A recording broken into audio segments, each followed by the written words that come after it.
on Facebook, if you're on LinkedIn or Instagram, and let's get people to join us. All right. Yeah, So all right. thank you so much, Safo. I see Coco, Coco Amoyao. Coco, how are you? Oh, hello. Good morning. I'm fine, thank you. And you? Good. I am so wonderful. So why did you decide to join this call this morning? First off, I was invited by Sedem, and I Okay. saw that it was an opportunity to learn a few things. So that's why I'm here. I'm Okay. interested and eager to learn. All right. What in particular do you want to learn from today's program? Um, what I want to learn, I'm coming.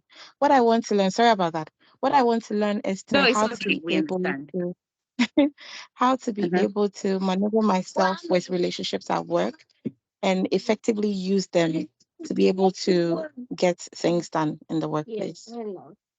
Okay, perfect. Okay. I will take one more before we go.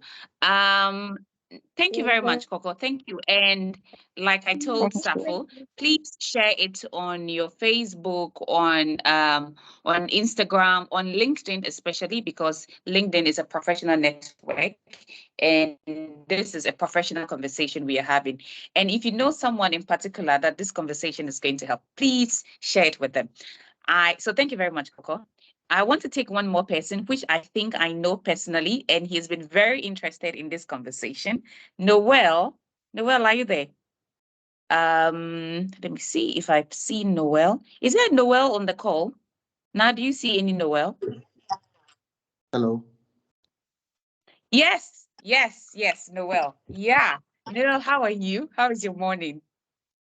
Hello, Joyce. I'm fine. I trust you are good too.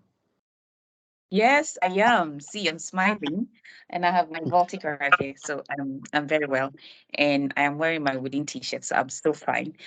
Tell me, why did you decide to join this call? From last week when I posted this, you were so excited, and he kept asking me, "You haven't shared the link. You haven't shared the link." So yesterday I did. Why was you so excited to join this call? Okay, good morning. I was excited because it's from you, Joyce.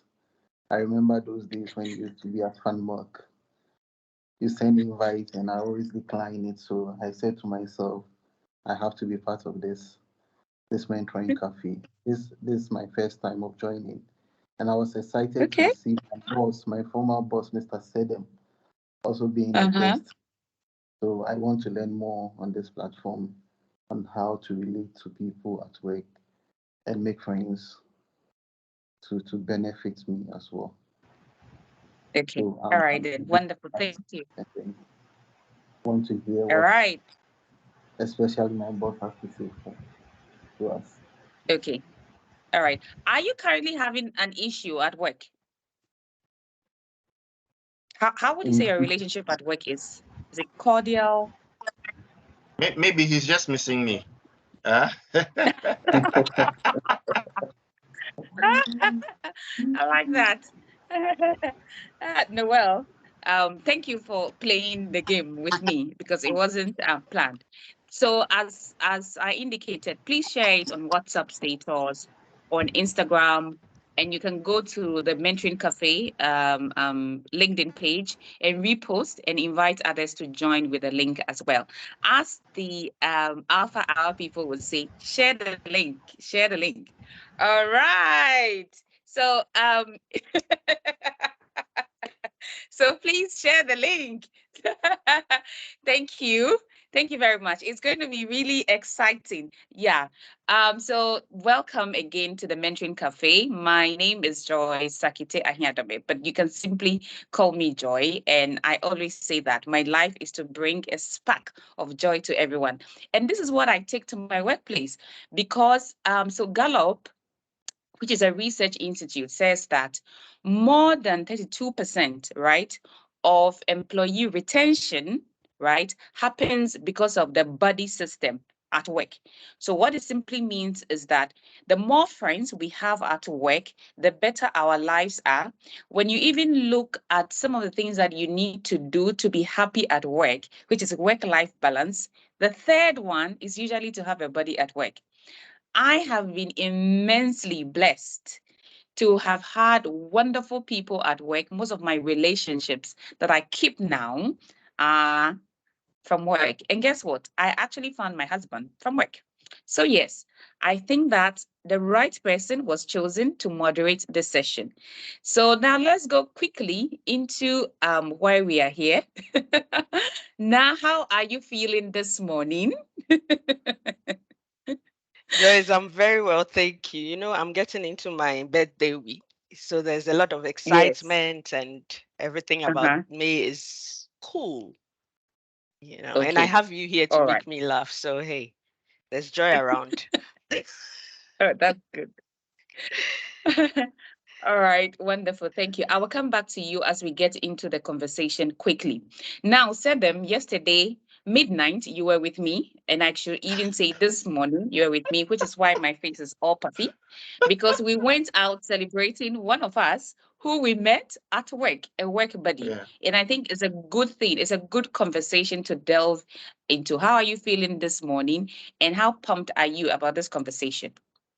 Um, I'm as my kids will say, I'm blessed and highly favored. Okay. And That's good. Uh-huh. it was good catching up with you yesterday. I came home with a bit of the joy energy. So Yeah, right. I'm feeling great this morning. All right, good, good, good, good, good. So our audience are waiting. So now I want to start first with Sedem. Sedem, how do you feel about having a work buddy at work? And then the next question is that, had there been any instance at work where a colleague saved your job? A colleague who is a friend saved your job, or the other way around? Mm. Which is they made you very angry. And what was it? Tell us a story. Okay, so how do I feel about having a work buddy at work? I think, look, I would say for me and for the kind of person I am, work buddies have had a very positive influence in my work life. Okay, Mhm, um, I would say sometimes I do come across as a very quiet person, but I like to have fun. I like to get distracted. mhm, Okay.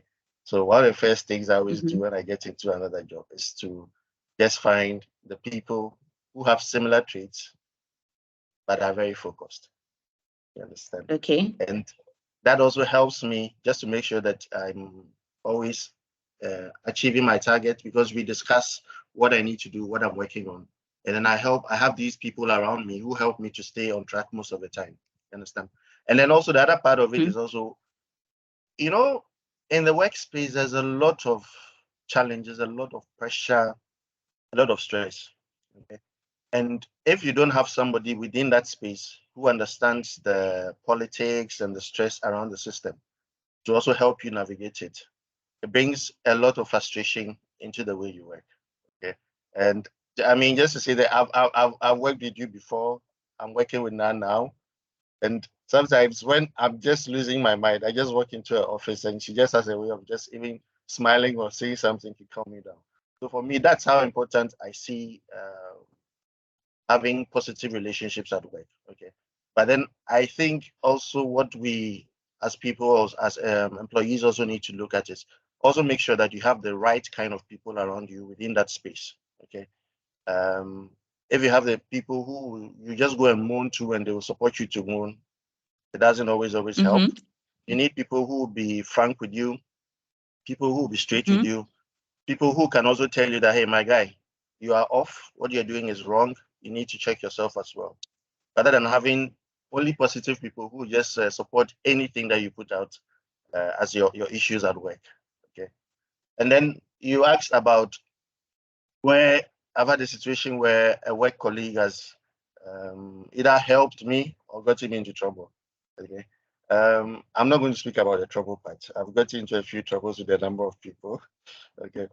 But I think the positive for me is I've had extremely healthy relationships with people at work who have helped me to sort of deliver projects and tasks that using my skill set alone would have been very difficult to achieve. Okay. So I'm an Okay. operations person through and through. Okay. But when you get into a certain stage in your work life, you need to have a bit of a balanced approach to how you do stuff. Okay. So work colleagues in marketing, in sales, in finance, in project management, okay, have always been around to help you to be able to achieve stuff. Um, I'll give one example, okay, where I'm not really a procurement person, but one of my very good friends is like a skilled person in procurement, okay, and having worked with her for so many years, when I speak or when I'm handling stuff, people think that I've been trained on how to work in procurement. It's just because of the relationship that I've built on that side. So that's the positive side. The trouble side, we'll get into it maybe in another session on another day, right? I like that. Okay, thank you so much, Sedem. And then when you're speaking, I had a lot of things that I would like to reiterate. So orientation, you must have friends that have similar traits but are focused. And the fact that they help you to stay on track and help you to navigate the office politics.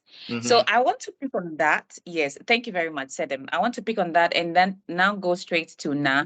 So Na, you're an HR professional and usually you will hire people. And I know that after the hiring process, the next thing is the orientation or the onboarding, right? And at that point, you can either lose people or gain people during the orientation time. And one of the things that a lot of the HR practitioners had mentioned is that in the orientation process, it is always good to give people work buddies. How do you ensure using the work buddy system to ensure that people are properly oriented in the organization? Thank you, I know I sound Joyce. like a professor right now. Yeah, too professional for me. Anyway, right. I think it's a very good question, and I as much as it's a good way to get people into the organizations, a lot of us don't even do it and do it very well, you know. But the key thing for me is making sure that you know the person you are bringing into the organization first of all, and what is it that you want to get from them, what kind of value you think they're going to add to the team. And then based on that, you now look at internally who is the best person who can assist with this. Sedem spoke about similarity in traits and orientation and all that. I mean, you definitely want to match these things. You don't want to get somebody who is, I mean, over there and then somebody else who really cannot match up the energy the person has. Okay. So you really would look at what impact you want the person to make in your organization and then match that skill to somebody internally and get them to help them navigate. There are times that you bring people into the organization and you want them to like quickly get going. You don't have too much time to hire, get them like 3 months to get acclimatized to the environment and all that.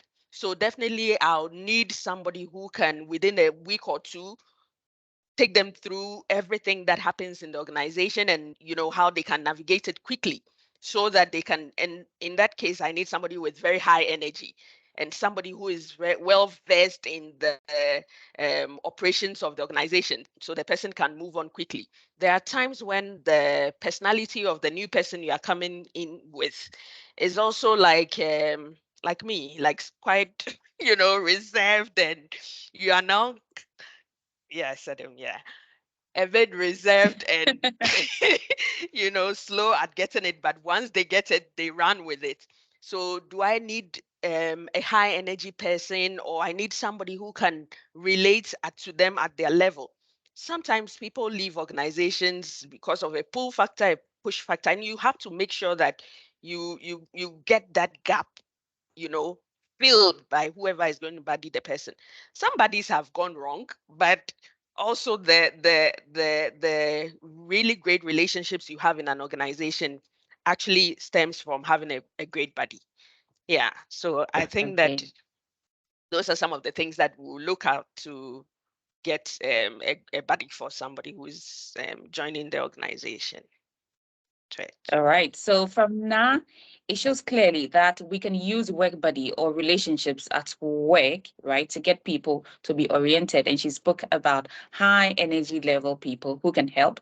And then also the fact that the people must be well versed in the organization, because that's times where you get into an organization and people just the kind of vibe you get, you almost tell yourself, I am in the wrong organization, isn't it? And so now I will come back to you again with how, if you can give us like steps, it could be 3 steps or 5 steps that organizations can use in terms of putting in place policies to help and promote workplace relationship. But before I come back to you on that, I'll go to Sedem. Sedem, has there been an instance at work where you realized that one of your team members had a friend and they're having a negative impact on work because of the relationship they have with another team member, either from your own team or another person in the department? You could see that they were doing very well, but because of the association with a kind of person in the organization, their workflow or their productivity had reduced. And what did you do about it? Yeah, I think it's quite common. Like I think earlier I mentioned you must have people with similar traits. Sometimes the similar traits are not the positive traits that you want to see in the kind of relationship that you have. I've managed different teams, okay, and clearly, yes, you do see situations where sometimes even the whole team is brought down by just one person's behavior or attitude, okay. And Exactly. for me personally, what I try to do with the teams I work with, I try to have both a professional and then a personal relationship with the teams, okay, and with the individuals, okay.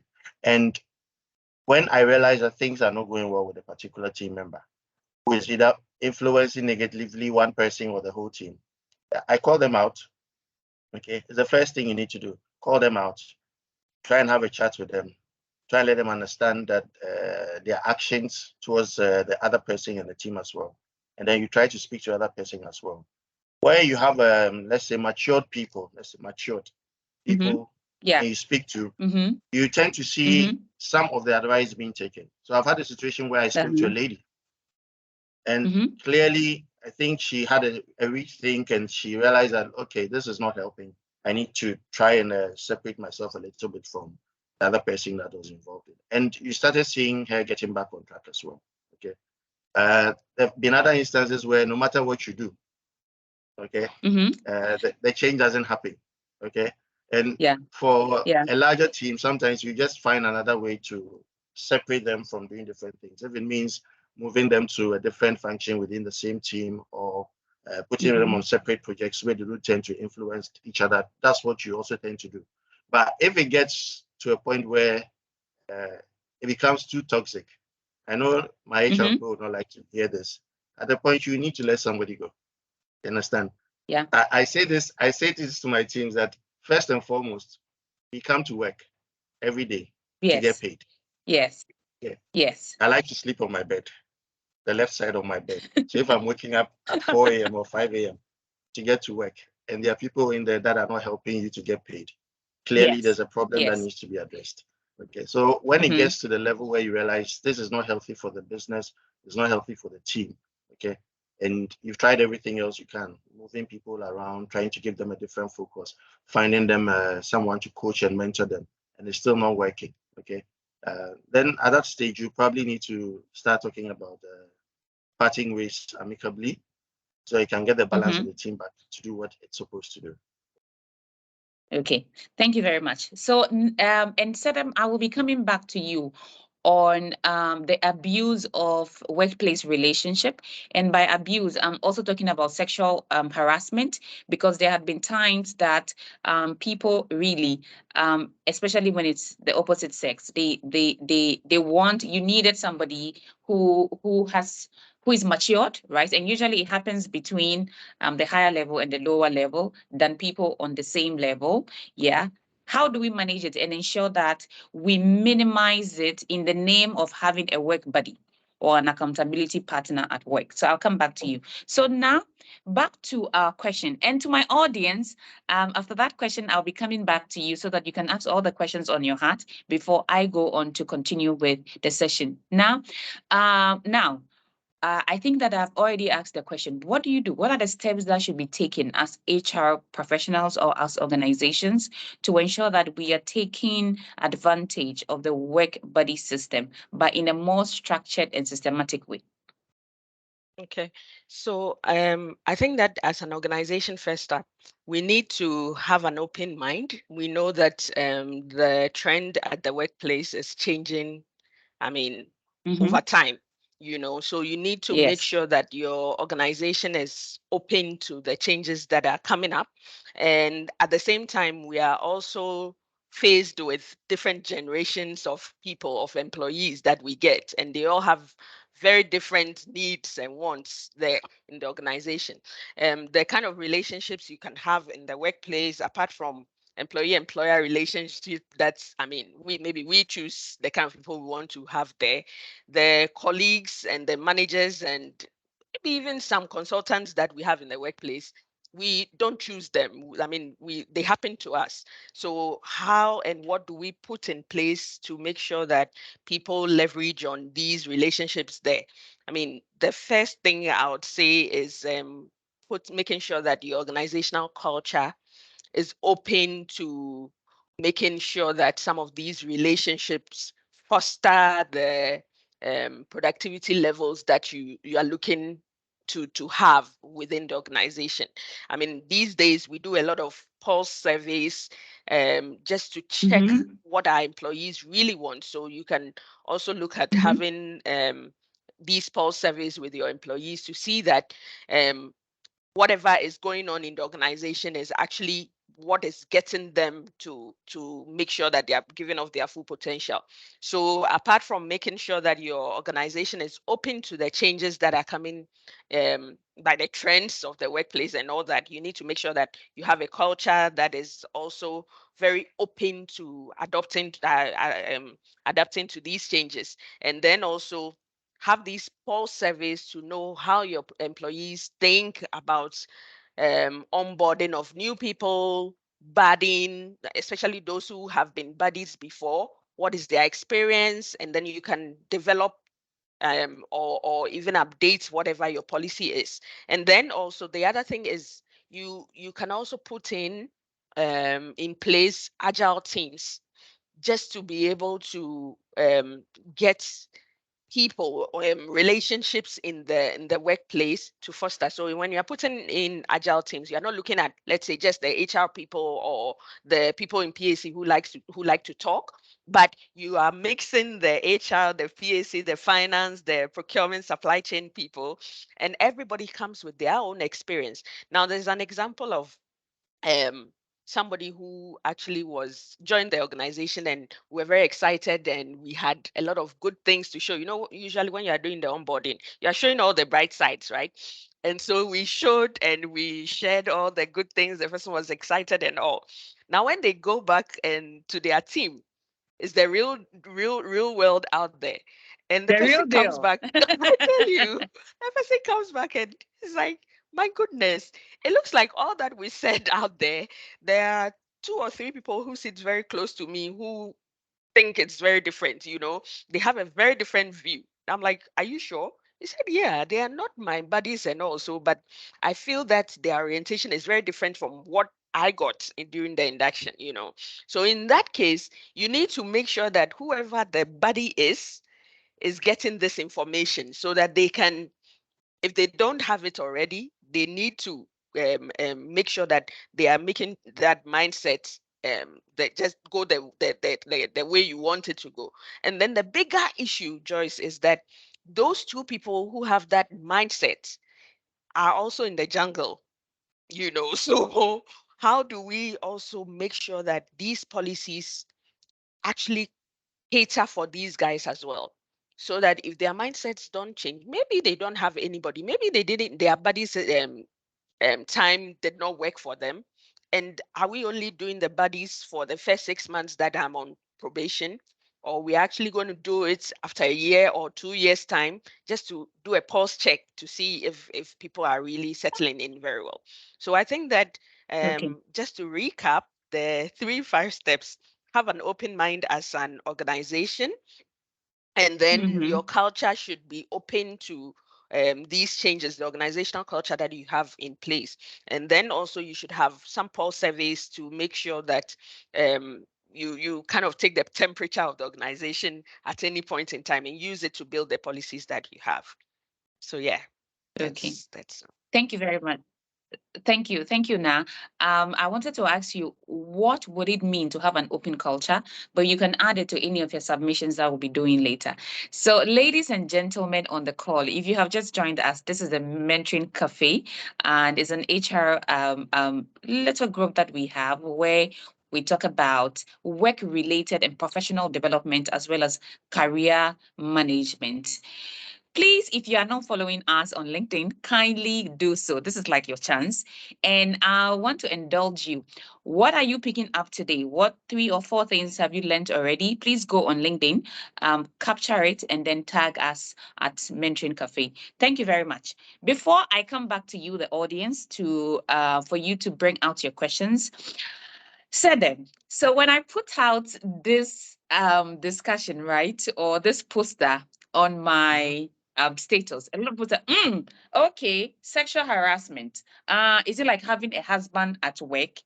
And because I got my husband at work, then I was thinking, oh, I needed to let people know that work, having a work relationship or work buddy is far more bigger and wider than just having an amorous relationship at work.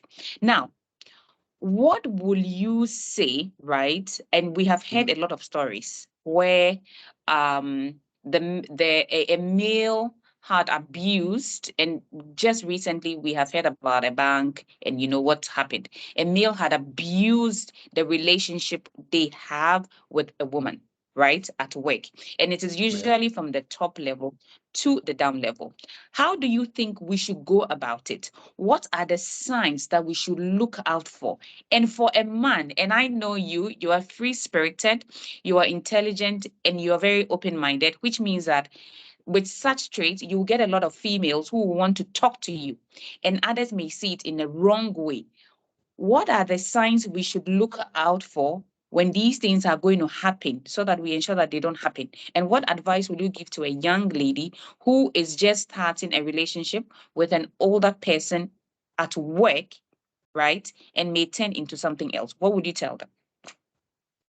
Hi, Joy. You're giving me the difficult Yes, one. I thought this would be for an HR I person. know. Yeah. No. Look, look. So far as I mean, as a society, definitely we are social beings, and there's a Yes, tendency for us to interact. And yes.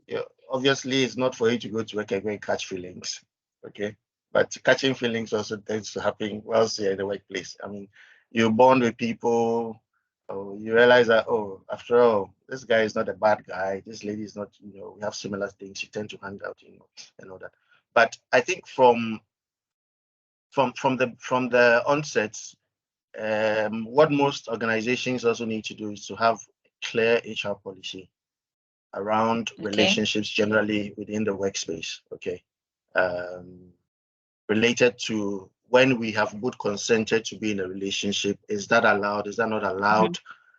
What to do when you feel that a colleague is either sexually harassing you, or you not caving into their demands is creating a scenario where you feel that they're either stifling your growth or trying to abuse you in the way you achieve your goals and all that. All those needs to be clearly defined, okay?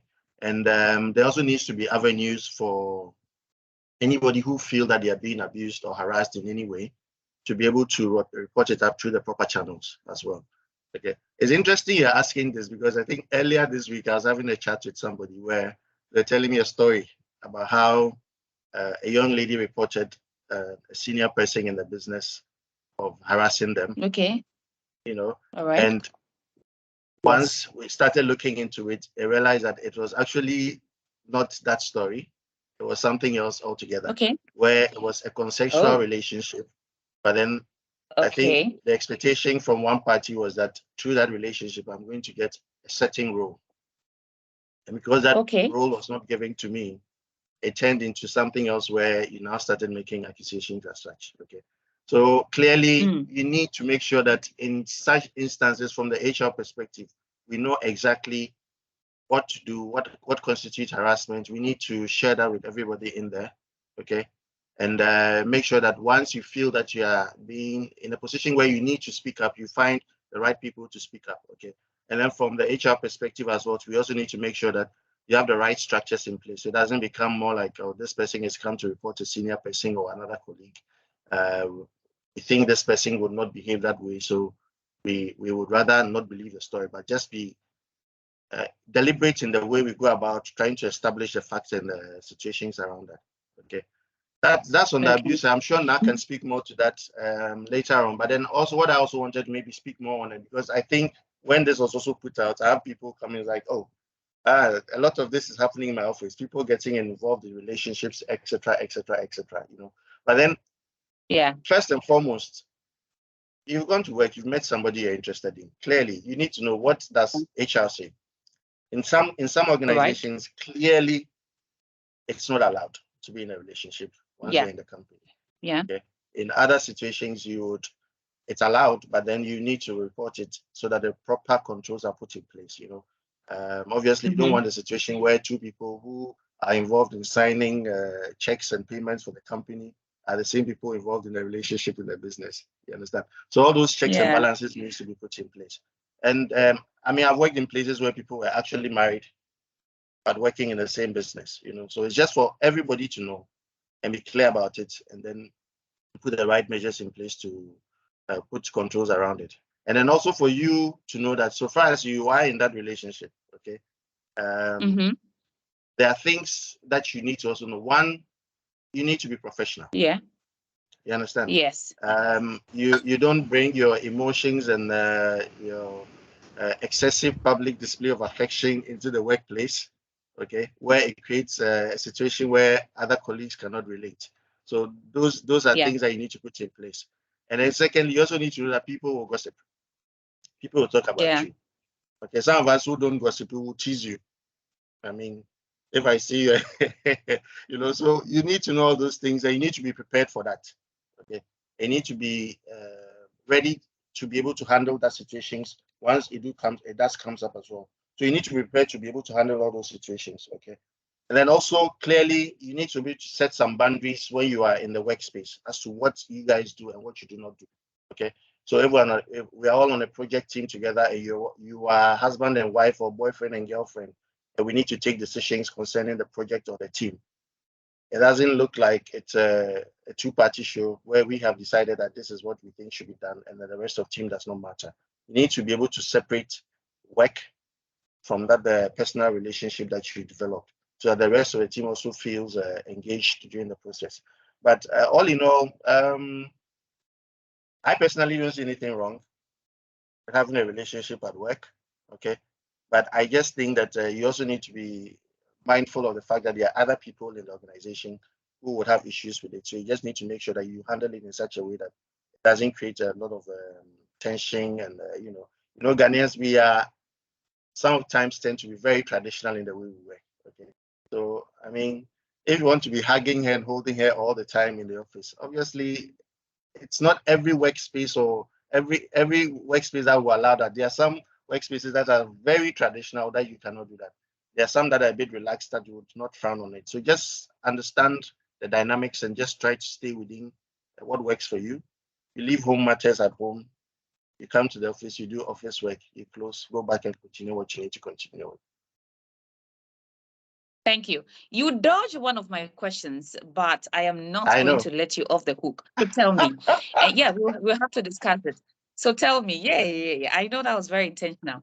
What should be the signs we should look out for, right, in a relationship that is likely to be turned into sexual harassment? So as you a man, if there is a national service personnel, and especially happens that way, who is coming on board, what should they look out for someone who will be termed as a prey on them so that it doesn't even start in the first place?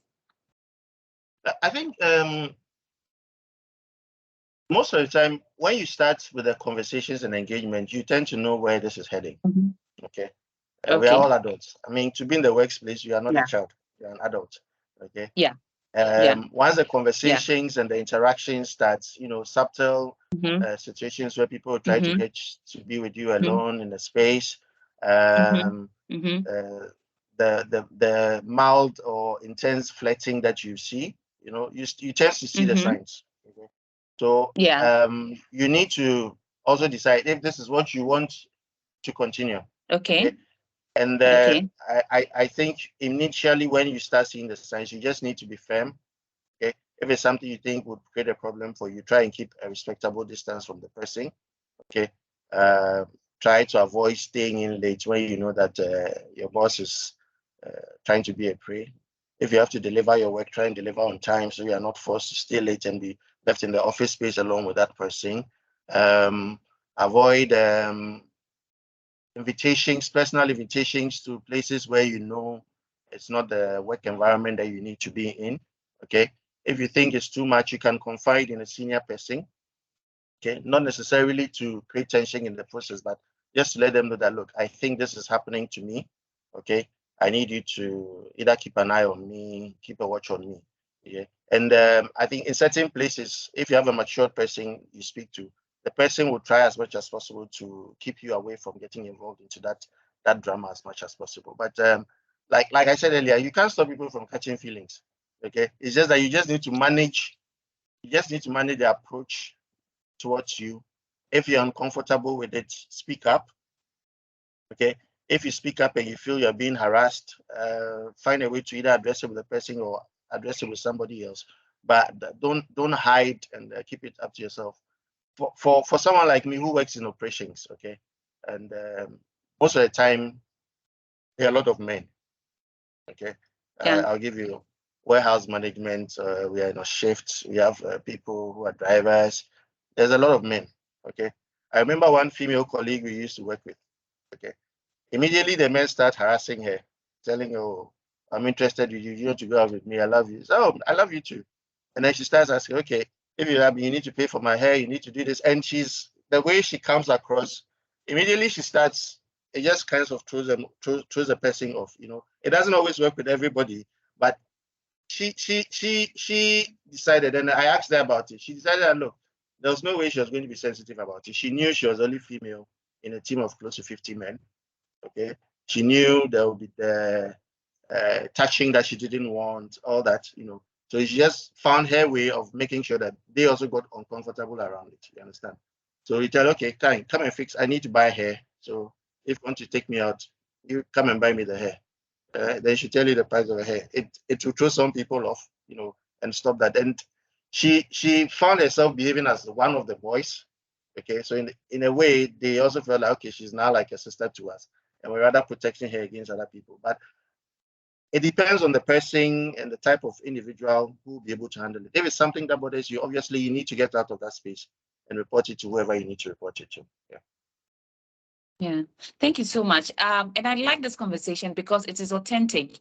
And for those of us who are listening, please do not take it as though we are saying that the men are also not to be blamed. And I know because there are conversations around the fact that, all right, you're a man, you should also be able to keep your things in your pants and not prey on young people. But I like your angle because I think that it gives us as women also the responsibility to decide. And for me, that is one of the words that I picked from what you said. Decide that, you know what, I do not want this relationship. And once you have that decision, you know the angles to take. You let them know, I don't want this. You report it to HR, you tell others, and then I love the activities you do around it. Once you decide, you are deliberate.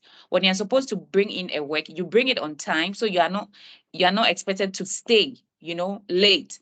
And then when you are invited to a place and you know very well what will happen, because you've already decided, you do not attend such meetings. And then you do not enjoy certain favors because you know very well that you do not like this relationship. Thank you so much, Sedem. I am glad that I didn't get you off the hook. So Nah. Now we have been talking about relationships. Some of us we tend to say that the workplace is so toxic, and I have found a lot of people who had left jobs because the place is toxic. And when we say toxicity, it is not the building that is toxic, but the human beings in there. And I think that now in our conversation, usually I'll say that as individuals, we always tend to blame things and we don't take personal responsibility. The building is there, human beings are coming in, and about 70% of them are complaining that the place is toxic, meaning that individually we come there with toxicity. How do we manage as individuals to ensure that we are making the workplace a good place for others to thrive so that relationships are built and then there is productivity?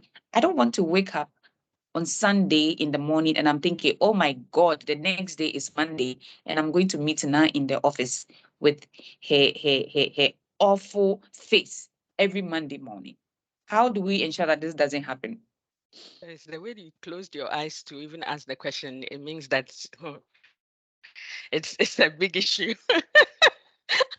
Anyway, so yes, I think it's a very good question. And every place you find yourself, whether at the workplace, Mhm, whether at home or in your religious gathering or whatever it is, the people who come together, I mean, have mhm. they come from various backgrounds and they have different things on their mind, whatever their objective is. I mean, in coming to the workplace or to the church or whatever it is. In the workplace, I think that usually what we Mhm, we we look out for is mhm. creating a positive environment. Right. When the workplace is toxic, it impacts on productivity, it impacts on individuals, I mean retention. It's like so many things. You don't want to be there. um the employer is looking to be sure that there's employees are happy, the work ethics are at its peak, job satisfaction is there and all that. You can only get this in place when you have people who have formed meaningful relationships at the workplace. So instead of me thinking that, oh, it's Sunday night and I'm coming to meet with Joyce, I'm thinking, oh wow, it's another Sunday, tomorrow is Monday, I'm coming to meet with Joyce.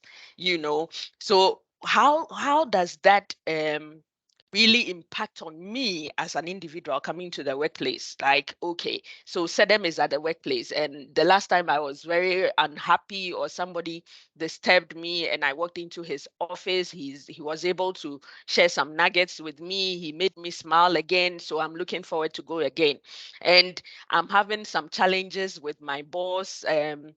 I know if I walk to Equia's office and we talk about it, my boss is not going to hear and be angry that I did that, Yes. but it's because Equia was good enough to share some of her own experiences with me and even explain some things better to me. So I rather got to know that, okay, it's a challenge. I have to make sure that I'm able to skip over that one also and overcome it. And then it makes me better, rather than always going around and cha cha cha cha here and then there and then, doing all the things that bring the toxic environment, foster it. So individuals have to make it a point that, okay, what is it that I'm getting from this organization? Why did I even, I mean, accept an offer to join this organization? I came here to develop myself, get new skills, and of course make meaningful networks. So that should be your focus at any point in time. The people you are getting acquainted with, the people you are chatting with in your meetings, the people you are presenting to, even at the C-suite, they should be able to, I mean, you should be making an impact that will get them to connect with you on a personal level. Sometimes, I mean, once the heart is involved, things go very good and, I mean, very nicely. It's just the hands. We can always do the hands and cut it off at a point. But once I'm connected to you on a personal level, sometimes people want to leave organizations, and I've had 2 or 3 occasions where people are very unhappy because a situation in the workplace turned negative to them, or maybe their performance was said to be unsatisfactory, so they decided that, well, this is unfair and I'm going to exit. But due to conversations with colleagues at the workplace, that turned around, and they now became advocates of, well, unsatisfactory performance happens, but then you can overcome it by doing A, B, and C. So those are some of the things that I feel that as individuals we should always come with that positive mindset. And then what is it that you want to get from that organizations? I mean, organizations are not there to just give us jobs. We also choose the organizations and we go there to get some specific skills, so that tomorrow when you stand out of the organization, I mean, you are better off than you came in. If you don't focus on those ones, you will be there, and at a point you become stale. You are even unable to move out of that organization because you are scared of what is out there. So I think that the relationships we really build as individuals and what we come with is very key to making sure that we prevent the workplace from being a toxic place. Thank you very much. And for our participant, this mentoring cafe was born out of a work buddy, and Yes. and what it means. And you said meaningful relationships. We should form meaningful relationships. And there is something we're talking about yesterday with Sedem, that anytime you get into an organization, your goal should be that you're going to leave the organization better than you found it. So the next person who comes will see things better than you found it. And if we can do this incrementally, right, even over the next 10 years, then every organization becomes better than we each have found it. And it becomes sustainable for the next generation to find work. I'm so enjoying this conversation, and I want to open the lines now. So I have thousands of questions to ask. And for your information, I was a trained journalist, so it means that I was trained to ask questions. However, I want to give you the chance and ask your question. So if you have a question, you can open the lines or you can raise your hand. Because of my system, I may not be able to see you. So if I can't mention your name, just unmute yourself, make it quick, snappy, and sweet so that we can move on to the next person. So who is the first bold person to ask your question?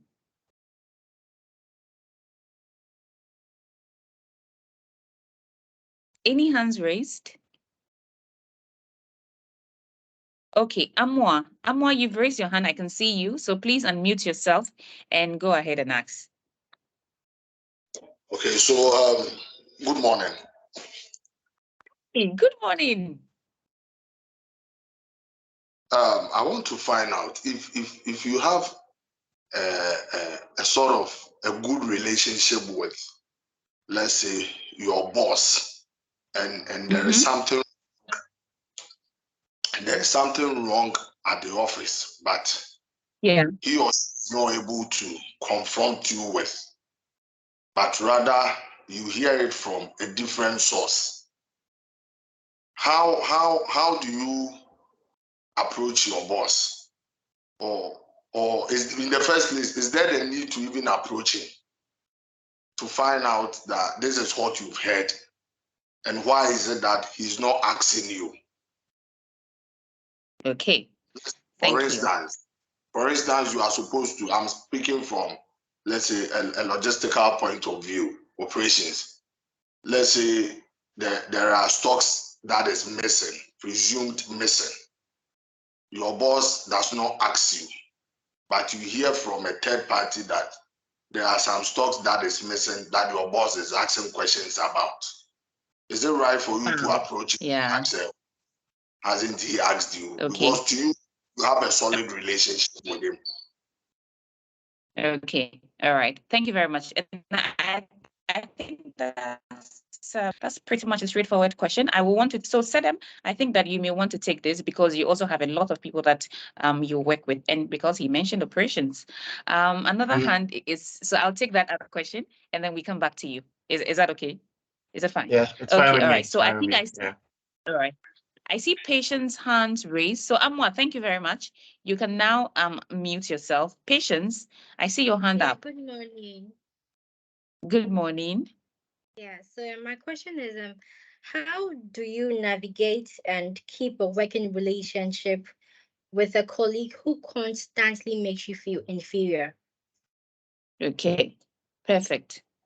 All right. So now you will take that as an HR person. So we'll take these first two questions. I think I see Sylvia's hand up. So Sylvia, I hope you're unable to.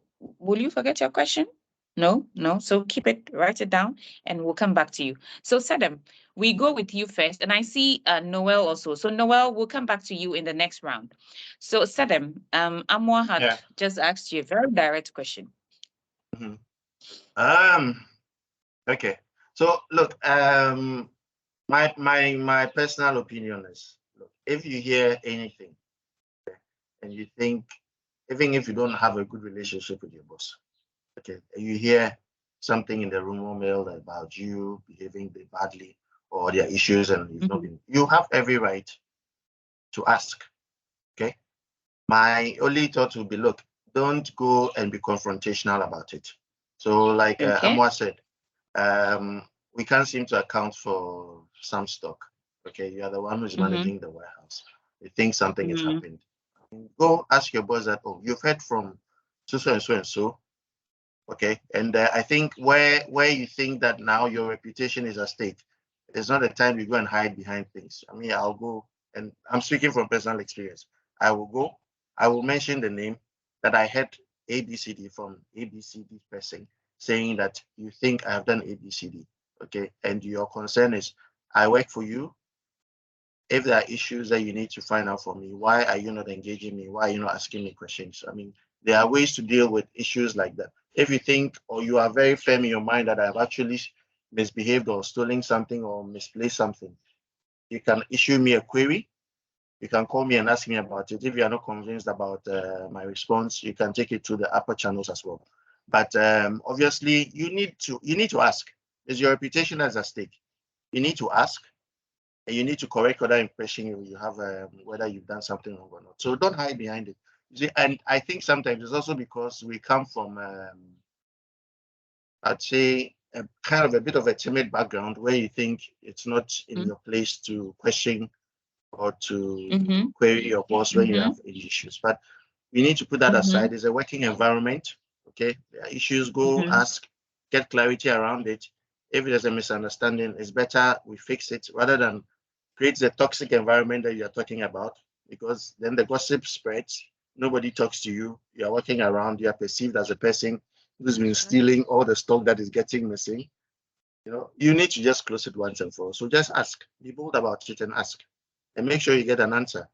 And where you know that, yes, I'm involved in something as well, you do and confirm. I'll give you an example of this. I remember there was an incident a couple of years ago where, and for those of you who know about it, just keep it to yourself. I had a young guy that I had a lot of confidence in, okay? And something was told to me that everything pointed to the fact that he had something to do with it, okay?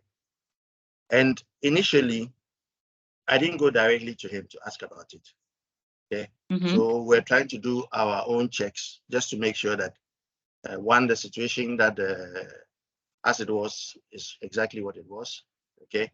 And so one way or the other, he found out about it because people were asking to check and give us feedback on some reports that started engaging him and telling him that your boss is asking this question, your boss is asking the question. You see? And for me, I personally didn't want to go directly to him because one, I didn't want him to cover his tracks if he was involved. Two, I also felt that it was wrong. It was wrong for me to start accusing him when we were not sure what was happening. Okay? It was better we check everything before we mention a name. But his name only started coming up because all the checks were pointing towards that direction. Okay. And he was bold. He called me and told me he's heard that I am doing an investigation on ABCD, blah, blah, blah. I told him yes. But I was giving him the opportunity to tell me if he was involved or not. And he swore heaven and earth that he didn't know anything about it. Eventually, he was involved. And it came out clearly. You understand? And because we took our time and did the checks, we're able to establish a clear evidence against him. And when we issued him with a query, he gave his response. We sat. It was so clear that he was involved and there was nothing else that could have been done. But if we hadn't got that route and I'd gone to him personally first, he would have covered his tracks completely. So it's not because sometimes you don't have that trust. It's also because we want to establish the facts before we come and accuse you. Okay. And then sometimes it's the other people around it who start throwing your name out because they are being asked questions and things are pointing into your direction. But always open up, speak to it, and then get it addressed. Wonderful.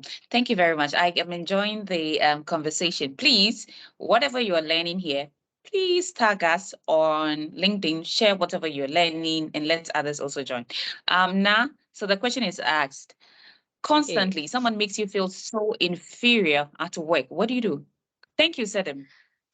That question it's a very important question. I think that a lot of us as subordinates and as junior employees face these situations, especially when you come into the organization and your supervisor or a colleague you work with realizes that you have a particular trait that is being used often, or you are being praised for delivering the sales numbers and everything is on point, then you are a high flyer, then you have a lot of such issues. People would be intimidated by you, just and they will try to shoot down every effort that you bring up. I think that in a situation like that, the first thing is to keep your calm and keep being you. First up, you don't limit or bring down your standard because of somebody else. Those things, like I said, happen because you are doing something right to start with. They would shoot you down because they see that you are a threat to their role or to their being in the organization. So you need to make sure that you keep to that standard. First of all, you don't bring it down to please anybody. Continue being high. And if it means that you should even do twice what you are doing, please go do it.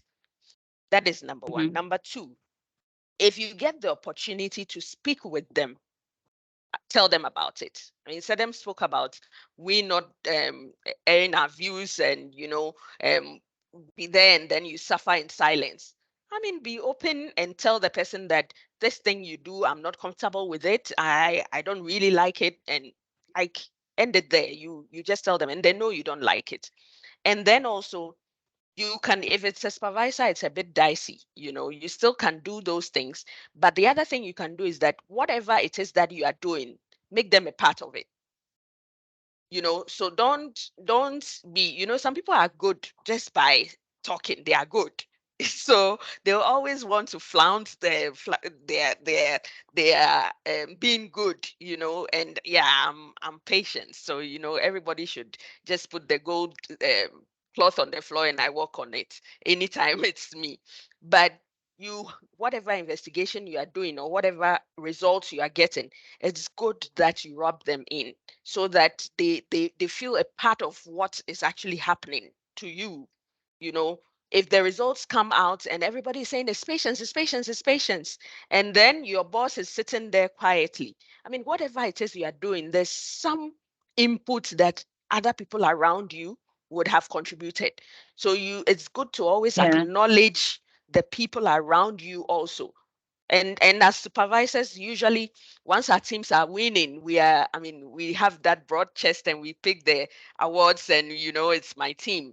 Yeah, but it's your team. Is everybody also getting that same feeling that it's a team effort, it's a team that is winning? We have good high flyers, but we also have people on the team that may necessarily not be high flyers but are contributing to the good of the team. So always make sure that you get people to also enjoy in your celebration or the good things, and sometimes even share what we are doing right. you are both let's say account developers and your numbers are always good, or you are the warehouse team leader who is always delivering the stock at the right time and all that, can you share what it is that you are doing with your colleagues so that they can also benefit from that? Because hey, if the business wins or the team wins, it's all of us. If you win alone, nobody sees that light. It doesn't shine too much, like it's everybody's shining. So yeah, I think that's how can do that.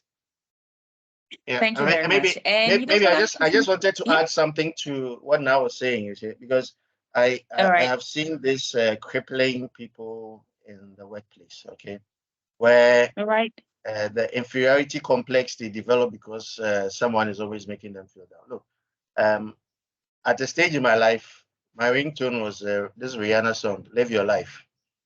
Okay, so anytime my phone rings, I hear that song, "Live Your Life." Okay, but it was because at that time I was also going through some challenges like that.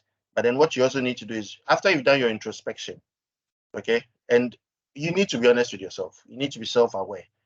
When you look at yourself, you will know whether what the person is saying about you is true or not. And where there's some element of truth in it, you take steps to correct it. Where you realize it's just ahoya, jealousy, somebody's green eyes just looking at you, just forget the person and just develop a thick skin, adopt a positive mental attitude, just keep that PMA, positive mental attitude everywhere you go, what you do, just focus on it. Don't let somebody bring you down. Okay? Yeah. All right. Thank you so much. I have nothing more to add here. Sylvia, your hand was up. Noel, and then Eunice. Is there anyone else? So Sylvia, please go ahead, unmute yourself and ask. Okay, so thank you very much I for saw this opportunity. I hope you can hear me. Yes. Okay. Yes, we can hear you very well. Very, very interesting, and one that I'm very, very much interested in. I want to know, at what point do you stay true to your profession and stay true to a relationship that you built at work? Very good or healthy relationship. So I had an experience where maybe because I'm in HR, a colleague would expect, or let's say a friend would expect that you give heads up with something that pertains to them. Okay. Something that pertains to them. Yeah.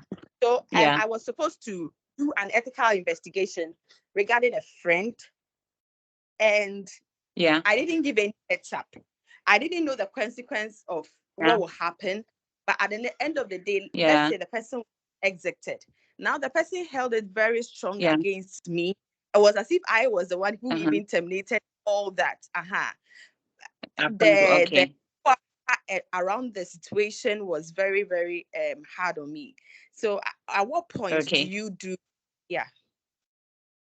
Okay. All right. Thank you. So now you take that question. At what point do you manage such relationship? At what point? Because when you sign your appointment, there's also the confidentiality clause that is there. I would take Noel. I saw your hand, and I saw Eunice. Hello, Joyce. Hi. Okay, thanks for the opportunity this morning. Welcome. Yeah. And good job. Thumbs up to the job you are doing. Now, so this morning I've learned a lot.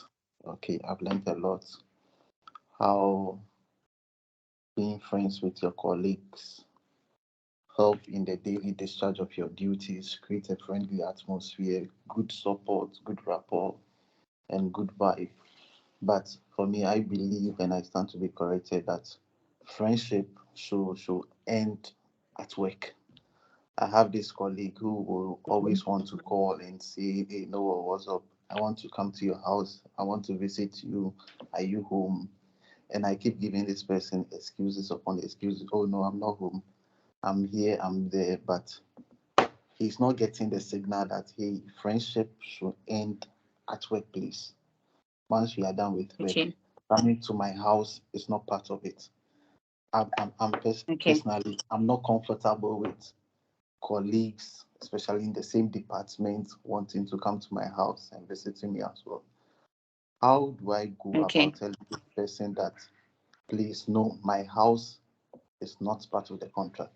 Our friendship should end at work, and that's it. So how do I go about telling that person so that he doesn't feel offended? Because I don't visit you at Okay. home. Thanks. I don't see why you should also want to visit me at home. So that's my first question. Okay, please. Thank you. All right. question, note it down. I have another question as well. So- No. Oh, you So have I another. want, Okay. So you make it snappy so that we can take more. okay, so now I want to create a good rapport with my boss. Okay, good rapport Okay. with my Yeah. but my boss feels Mm-hmm. that I'm a threat to his position. All So he right. constantly gives me attitude. So how do I go about Yeah. it at the workplace Okay. so that my boss doesn't Okay. feel threatened because maybe I've All right then. upgraded myself and that maybe he feels I'm a threat to his position so that we can maintain this cordial Okay. relationship? That's the second question. So I have a lot of questions, but All let's right. take this one and Thank give you. opportunity to others as well. Thanks, Joyce. All I hope right. You really came prepared. Thank you. So thank you so much, Noah. And you're welcome. yeah, your questions are so fantastic. So Sedem, you will take the second one, and now we'll take the first one. But I want Eunice to ask her question, and then you can add it to answering of the questions. Yeah, Eunice, I saw Eunice hand up.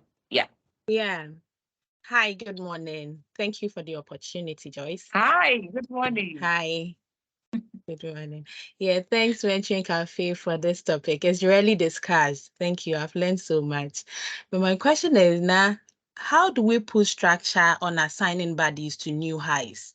Because from the discussion, we have all confirmed that it's important that you get people, buddies on the job so that they can settle in their roles comfortably. How can we intentionally put a structure to it so that once I come in, I know this person is my official buddy or something to help me settle in my role? Thank you. All right, then. Thank you very much. So now you have two questions instead of you have one. If you've already asked your question, you can put your hands down so that we can see the new people. So yeah, let's go. We start with Na. Okay, so the first question about, I think Sylvia asked about the relationship she had with a colleague and all the investigations about around it. Really, if you know me, I've been through this like 7 or 10 times already. And the very first experience was, I mean, anytime I look back at it, I'm just thinking, my God, where did I get this strength from? Because I mean, if you that leadership team that we had at the time, we were this close, and we talk Yeah. about so many things together. And unfortunately, one had to leave. And in my role, I had had discussions with MD, with the regional guys, with HR at the group and everything, and I knew the person was going to leave. Now you can imagine how sitting with the person and having a conversation and not bring it out is how difficult that is. But the Yeah. the important thing is that how professional you are is when you get to a point where you've not been asked to say something, you don't say it. I can be very close to Joyce, like as close as I mean, I'm close to Joyce, very close. But when my boss talks to me about Joyce's performance and what she wants or he wants to do to Joyce, I don't go discussing that with Joyce. I am Yeah. getting that information because of the position I hold. And I am also getting to and really in our role as HR people, this is very sensitive because you get heads of departments, you get your MDs talking to you about your colleagues and what they intend to do with them. I mean, sometimes they'll even put you at the forefront and you announce it when they are ready to say to them. But the thing is that you have to do your job. It's as simple as that. You have to do your job. And friendship, at the workplace ends as a point. When it comes to doing my job, our friendship should not come in between that. So, hey, those relationships can go bad for all I care, but it was me doing my job. Once you know that whatever it is that you did you did it out of a right mind and fairness. I mean, I'm sure if they were in your situation, they would even do worse. So you type the termination letter, the dismissal letter, give it to them. What you can do as a friend is that you help them to be able to recover from the situation. But how it happened, really, if I were your friend and you tell me what is going to happen to me in the next month, I will know how unprofessional you are. I mean, when you sit in HR and you tell me everything before they happen, then I know I can't trust you. So please, you didn't do any wrong. Just help them. If the relationship comes back, hallelujah. If it doesn't, you did your job. So don't bother. I think I got it. And then the second question was from Eunice. That was on how to put structure to assigning buddies to people at the workplace before they come. So interestingly, this week, I think on Thursday or Friday, we were discussing that with some HR directors from other countries. And there are so many things that you can do to be able to get people to acquaint themselves with their buddies or assigning buddies. I think initially I spoke about how you look at the traits and what you actually want them to do for the organization when they join. So these are things that you will consider, but also there are apps that are helping people to be able to um, assign buddies to themselves. So as we are moving into, I mean, we're already in the technological world, but there are apps that now onboarding apps that gives you an opportunity. So for instance, if it's me, I tell you a little bit about the things I like and all that. And then Sylvia also does same, Sedem does same. Once you as a new person reads our profiles, you can choose that, okay, this is somebody I want to be a buddy with. So there are so many ways of handling this. You can either look at, like I said, the interest and what you want to achieve from that person, and then you assign a buddy to the person. Now you put in reporting structures to say that, okay, after the first 5 weeks or the first month, this is what I want to get from that person, or this is what should have been done. Then you get that feedback. If it's not done, you fill that gap of whatever is missing.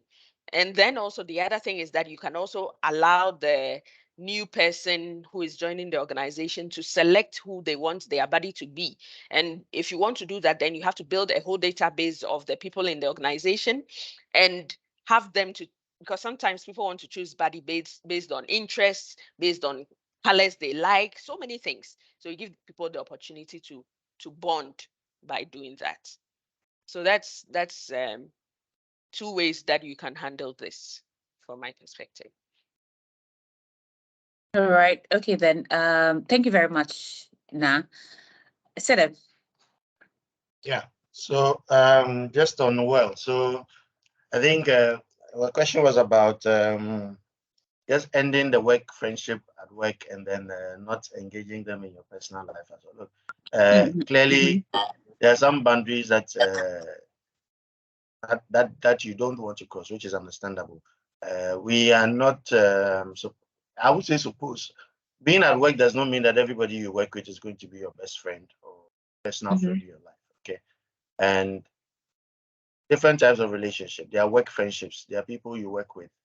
It's more of a 9 to 5. We close, we go our separate ways, and that's it. You know, sometimes for years after you've even left the organization, you don't speak to them, but once in a while you see them and then you speak to them, and then that's it. So that's a work friendship. Okay.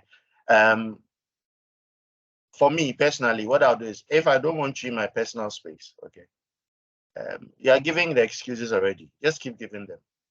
You understand? Saturday, you want to come to my house. I'm not at home. Okay. I don't need to come and explain to you why I don't want you in my house and why I don't want to have a relationship with you outside of the office. Okay. You don't need to force it. If the person keeps forcing it, I'm sure the person will get the message along at a point that Noel does not want me in his house. Okay. We can be living in the same apartment block. If I don't want you in my room, you are not in my room. Okay. So just keep it at that. You don't have to come and explain them and give them a thesis on why I want to have my personal space. I don't want an office colleague in my space and all that. It's a 9 to 5 relationship. Close we go. You call me on Saturday, Sunday. I can't invite you in my house. If I see you outside, we have a chat, that's it. But then to invite you in my home to come and sit and have a meal with me is not something I want to do. I don't encourage it. And that's it. Don't need to explain yourself. Okay, just keep it at that. Okay. The second part about trying to build a rapport with your boss and being feeling threatened. I mean, if you have that, then I have a big concern. Okay. So for that, then the first thing you need to do as an individual, well, and everybody in that space, is just make sure that you have your performance and development goals clearly stated out. Okay. Because if you have a boss who feels threatened by you and feels threatened that you're going to take their job, okay, it's already a problem, because then they're not going to be speaking about you or promoting you in spaces when you are not there. Okay. So the only thing that is going to speak on your behalf is to make sure you have clearly defined goals, clearly defined matrices that you measure by. Okay. And then just go about doing your job. Okay. I've worked with bosses that I didn't have a relationship with. And I've worked with bosses where on a Saturday, on a Sunday, I can actually call them and maybe even go to their house and go and have lunch or dinner. Okay. But where you realize that this is not a kind of relationship where I can build that kind of rapport, and it's more of a work relationship that I have with my boss, a manager, and then a direct report relationship. You also need to make sure that you are covering yourself by making sure that I do what I'm supposed to do. You manage up, where you make sure that you analyze how your boss wants to work. Just do what he needs to do, anticipate their needs, address it, and then you close that. Hopefully that could help to build a good rapport, because then they realize that you are working in their interests as well. Okay. Other things could be, make sure you have your regular one-on-ones. Okay. If it's not being done, you force the situation. Okay. That way he gets to see what you are doing and how you are eager to support them. And then that might also help them to change the perception that they have about you. Okay. But like I say, we don't go to work to make friends. Okay. We meet people there and we have that relationship. Okay. If the person does not want to be in your life, keep the work keep the work relationship, get the goals, hit the targets you're supposed to do, get your bonus at the end of the year, and then you move on. All right. Thank you very much. And speaking about friends who want to come to your house, I think that it would depend on the friendship, because to tell you the truth, Nas children call me auntie. I think one of them asked how we are related and how I am their auntie. But that is it. And Nas mom calls me her daughter. So I think that it depends on the relationship. And guts, although research is unable to put into context gut feelings play a key role in our human relationship and even the jobs that we choose to do. So if your gut tells you that this is not right, maybe it isn't, and maybe you should just end the relationship as it is. But some friends, I think some work friends become like the stepping stone that takes you to the next level of your life. We have Asiedu. I saw Asiedu who raised the hand. Who else? Is there anyone else I'm missing? Because it's only Asiedu I saw. If there's anyone else who raised their hand and I haven't seen, you can raise your hand again. There's So Jeffrey, there's Felix. My hand is up. This is Amo. My hand is up. Amo is hand. And I okay, think some Amma, have put them down. It's all right. Since you've already asked the question, or maybe sometimes if your question had already been answered, then so I see Isidu. I haven't heard from Jeffrey, and then who else? for now it's just the three of them. All right. So Isidu, Jeffrey, and then Amma will go. Is that fine? Let's go. Well, thank you, Joyce, and You're thanks for the organizers of this program. And we arguably spend most of our lives at the workplace, and Yes. and so a topic like this is very relevant and practical. And good to see you, Joyce, and good to see you, Sedem. In our family settings, we have parents and children. There's always a natural tendency for parents to have special affinity towards one child or the other. And as you know, this sometimes leads to, so there's special treatment to the child that they like. And this sometimes leads to sibling rivalry. And this thing sometimes also translates to the workplace. where we have Okay. bosses showing special affinity to some subordinates, giving them special attention, sometimes going beyond the workplace where they hang out and all that. And the other colleagues do it. And in the work environment, we know the key thing is team building, which is key to productivity. So when we have this special treatment being given to one colleague or the other, definitely team spirit will be broken and all that. Yeah. So I want to know, what's your view? What's your view in terms of how well bosses should manage this situation, so that it doesn't break the team spirit? Thank you. Okay. All right. Thank you. Thank you very much. So, Sedem, you will take that question. Jeffrey and then Amwa. Before Jeffrey comes in, please, whatever we are learning today, you can share on your status, share the link as well, and then also follow us on Mentoring Cafe on LinkedIn so that others can equally benefit from this conversation. So, Jeffrey, it's your turn. Hi, good morning. Sedem, Hi. Joyce, and then Tati. This is your son, Sedem, Jeffrey Ahiadorme. Hi, Jeffrey. Yeah, I know you Jeffrey. couldn't recognize the person. Anyway, good to join this conversation. For me, it's been very a productive meeting. I saw the flyer on LinkedIn. I was so excited when I saw Sedem's face in your face. I was like, wow, I have to join this call. So I was just waiting for the link, but then I just saw it on Sedem's status. I said, nah, I'm joining quickly. So I've been So on. share the link. Now. Share the link. Yeah, I've shared the link actually. Anyway, Thank you. For me, mine is not of a question. It's just to say that this meeting has been very productive. I've enjoyed the conversation, and all the submissions from Sedem and Na has been spot on. And one key thing I took from Na that she said was that, you should make meaningful relationship. And I think that's what I'm taking away. Not all relationships are productive, and not all relationships will enhance your personality, your skill, and your work. So I think that having a meaningful and a purposeful relationship at work will help. For instance, if you enter into a relationship with a friend who knows better than you are at the workspace, that will help you build up your career and your skills. So for me, that is what I'm taking away. And all the submissions, as I said, from Sedem, and now we're spot on. And I'm grateful for this meeting. I'm looking forward to more of such programs. And I'm going to join the page on the link, your group, the cafe. I'll be there. Thank you. Thank you. Thank you, Jeffrey.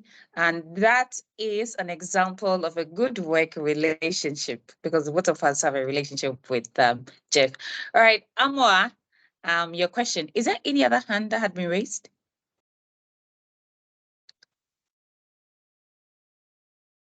All right. So Amwa, good. Amwa, please go ahead. My hand, Felix, my hand has been up for some time. Oh, okay. All right. So hi, Felix. So after Amwa, we take Felix. I hope that you haven't forgotten the first question, Sedem. Yeah, I'll never forget someone's question. All right then. So Amwa. Yes. Hi, Amwa. Yeah. Okay. Yeah. Sorry. I don't know whether it's not a question, but it's a follow up to the question that Sylvia asked. Okay. I've had these personal experiences before. Okay. All right. From the personal experiences that I've had, what I realize is it's not about the investigation that you are doing. Okay. But in my case, it was more about the questions or the feedback that I had from the people that you asked the questions from. So, for instance, I'm giving out a scenario. If now is to investigate whether I have proposed to some service personnel, then in Na's investigations, she asks one of the service personnel, and the person tells Na that, oh, no, Amwa has not proposed to me before. But Na's follow-up question is, oh, say the truth. and Okay. after service, make sure you are employed, or say the Okay. truth and I'm going to give you this. Give me an Okay. information and I'll give you this. Now it Okay. becomes question. That A mentality leading behind question. of that question. That is where I will be pissed off. That is where I will have an issue. But in the core job of you investigating, I shouldn't have any issue because you are performing your job. We are, at the end Okay. of the day, everybody will be paid based on the work that he or she does.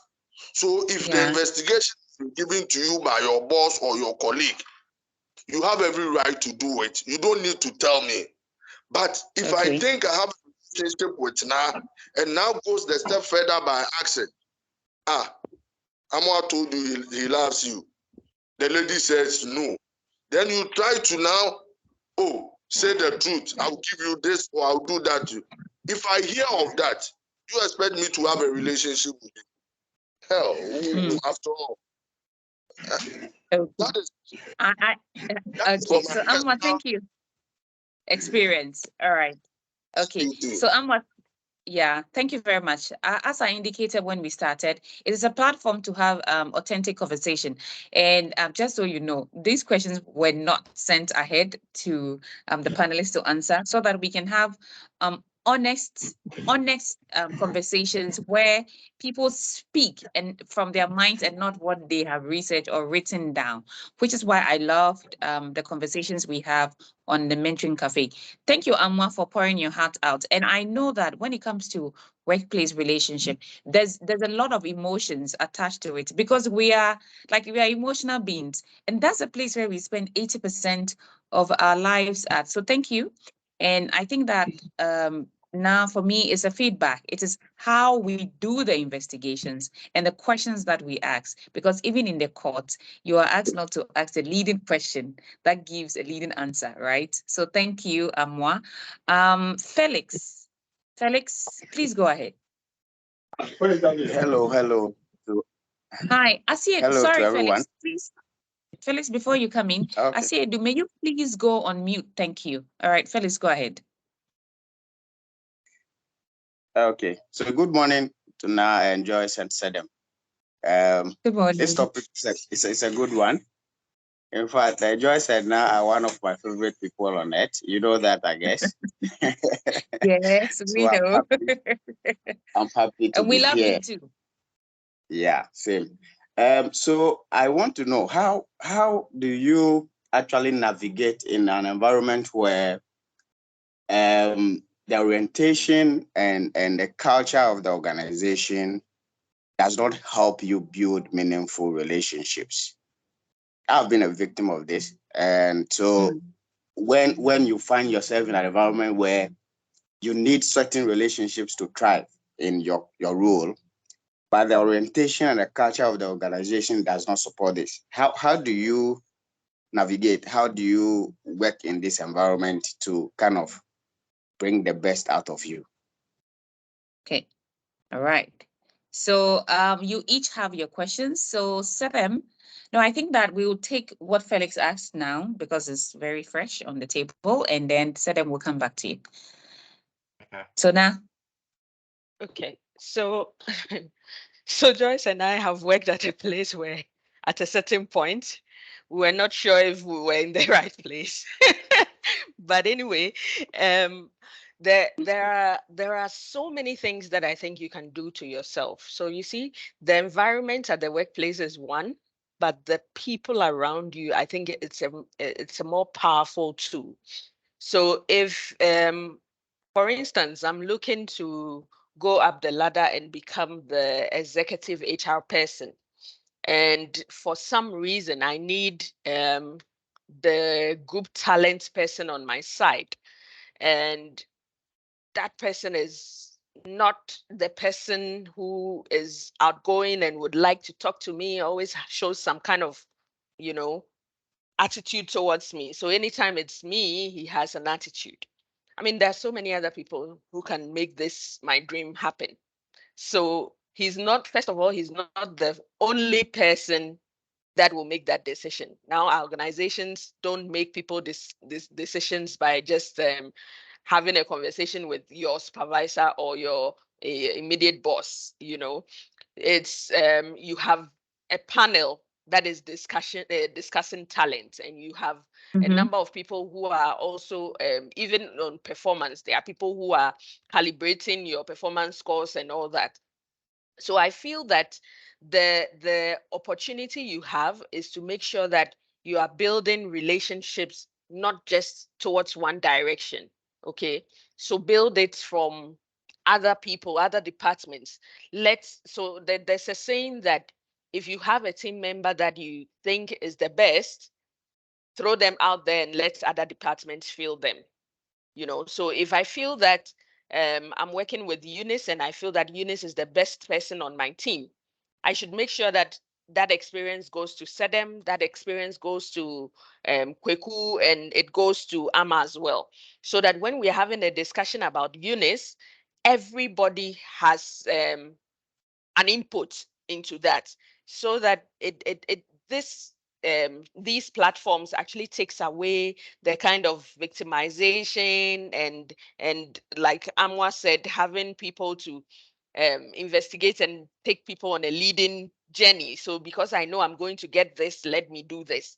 There are other people who can make an input. So you can start from elsewhere, make your impact be known and show your impact from another direction, and it will still get you to the position. Remember that now the skills that you have are not only supposed to be for a function or a department. They are supposed to be felt by the whole organization, and everybody you work with or have a connection with in the organization is supposed to have a positive impact about you. So that journey doesn't end there.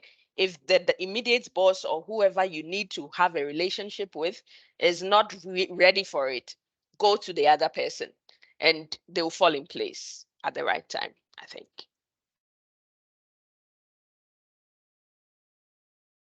Joyce? Okay. Perfect. I was trying to do some sharing myself because a lot of people are asking me about the link. So yes, thank you very much, Na. And I want to ask a follow-up question on what you just said. Said them before you come in. Now, so if the culture of the organization, right, does not support or perceived as supporting having meaningful relationships, can you yourself, right, identify some people, because really it can all not be bad. Can you identify some people and form that alliance with them such that that becomes like the domino effect that affect the whole organization? Perfect. Certainly, you can do that. So, the thing about relationships at work is that you definitely need to have, for want of a better word, have a cohort that kind of helps you to thrive on your own. Yeah. So, Yeah. for example, I remember the first time I saw Joyce. I mean, we were not even at the same site, but we met at a meeting, and I was a greenhorn, new to the organization, and there was this person bubbly coming to when everybody was figuring out what to say to me. She had 10 things to say to me, So it just gives you and tells you that, okay, this somebody, if I have an issue, I can really go and speak to. When I think somebody was talking about favoritism and having the people you have on your team and all that. I don't know if that's my question, but anyway, that's something I had at a point in time. My team members, everybody saying to me that, okay, so if I had 4 team members, the 4th person is telling me that um, team member 1 is my favorite. Team member 1 is telling me team number 4 is my favorite, and 3 is telling me 2 is my favorite. 2 is saying 3 is my favorite. Then I knew that I had no favorites. So Yes. everybody had their own ways of judging, but they all see you from a different perspective. So hey, go and choose. There are about hundreds of people in the organization. Some you don't even know, but go and have a conversation, strike an acquaintance and talk to them. Get your own people around you, the people you think that will foster your growth. That's what you need. All right. Thank you very much. And Felix, in my past, I have been told that so when I like you, that you are in my place. And if I don't feel comfortable with you, although I am friendly, you will realize that we would not be because we don't have anything in common. So it happens. Sometimes you just have to go out there, fish out the people whom you want to be in a relationship with, and stick with them. So Sedem, the almighty question is now back to you. Yeah. So hi Sam, it's been a while. You need to catch up one of these days. So look, on this subject of favoritism, okay, I think like Joyce said, everybody's comfortable with certain people that meet certain traits around them. Okay. I think where it becomes a problem is when it's creating a toxic work environment for the team as well. Okay. And when it gets to that level, okay, I think Sam, the first thing to do is you need to speak to somebody. Okay.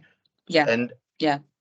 I always try to have a good relationship with my HR team. So I can always either come and vent or scream or shout or whatever. But then where you realize that the level of attention or favoritism is becoming an issue for the team. Let's say their training opportunities, they're all being limited to one person. You need to, start speaking to somebody for us to make sure that it's not becoming a problem. And for most organizations that are forward-looking, there are always policies around fair opportunities and fair practices for everybody. So where it becomes a problem, speak to somebody, speak to HR.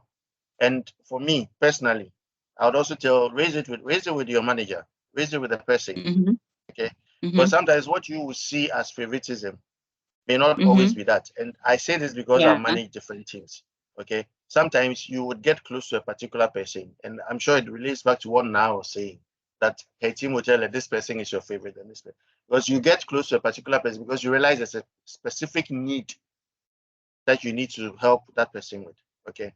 And I think in recent past, I'm sure my teams probably think I have a favorite amongst them. But then I realize there's a particular issue that this person needs support on, not just on a professional level. Okay. But when you engage, you start saying that, why am I meeting with this person outside of the office? Probably because the person has a problem at home and is not even going home. You understand? And it's impacting on their work. So you might see me sitting at a cafe with a person, trying to talk to the person, but for I'm probably doing marriage counseling or something for the person before they go home. Yeah. You see? So you need to look at it in those spaces, understand, speak to your manager, try and let them know that the team is uncomfortable, you're uncomfortable with this, you feel that there's some preferential treatment that is being given to Jeffrey instead of Samuel, and all the training opportunities, all the traveling opportunities are being given to a particular person in the team, and that is creating some issues among the team members. And then any positive team leader or manager would know that, okay, I need to really look at it and see how best to address it. Okay. But I don't think it's always deliberate. I worked in places where you can see that your boss and this person have a very close relationship. They seem to be like on the outside looking in. They have their own inside jokes and they're speaking, even when you're around them and they're speaking, you feel like you're completely lost out of it. The first thing that comes to mind is, look, is it impacting me personally in my career development? Is it impacting me in the opportunities I'm getting? Am I being promoted? Am I not being promoted? All those things. If it starts, then you need to have that engagement with your boss. And I think this is impacting me. I think I deserve A, but I'm not getting it because you have a favorite amongst the team. If you're not getting the cooperation, go to HR. You get it? Sometimes you need to create a little bit of tension in the system for things to balance. So where it's not balancing, just create that tension. You understand? And once you've even gone to HR and made it clear, if you are now being penalized for it, HR has a record to show that, oh, this person has reported this. What is happening now? Is it a punitive action that is being taken against a person? You need to change the dynamics of the team. All those things will be factored into it. But then don't keep it to yourself and don't let it fester. I know we tend to speak a lot and then it creates a whole toxic culture where it's like the rest of us against the boss and their favorite. But then most of the time, you just need to speak to the boss about it and get it out of the way. Let's not keep things to ourselves. I think that's the way to go. Okay. And also another thing I've also realized that sometimes being a leader is also very lonely. Okay? Yes. Being a leader is also very lonely. Okay. And some of your team members who are very perceptive, okay, see that sometimes you need help and you need support, and they offer it to you. And in that process of offering it to you, you tend to become very dependent on them because you can always call upon them. Okay. So I try as much as possible to get close to my bosses. Okay. Sometimes I can even just send a message when I see my boss is unhappy, or you see a look on the face, and you need to be able to read the mood.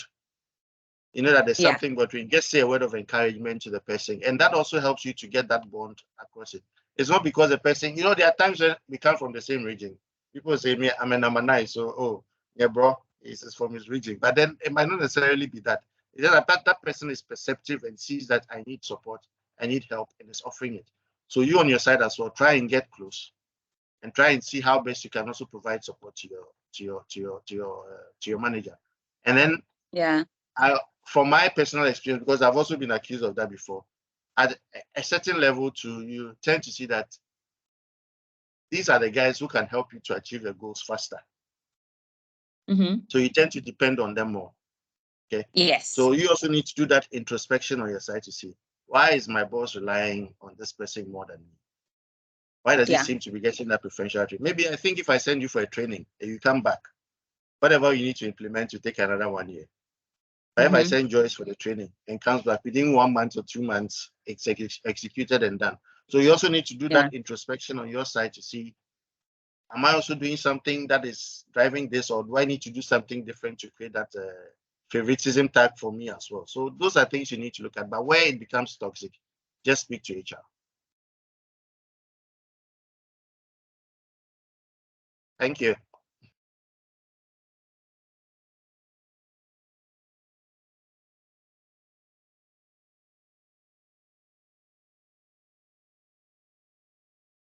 Joyce, are you still with us? Joyce?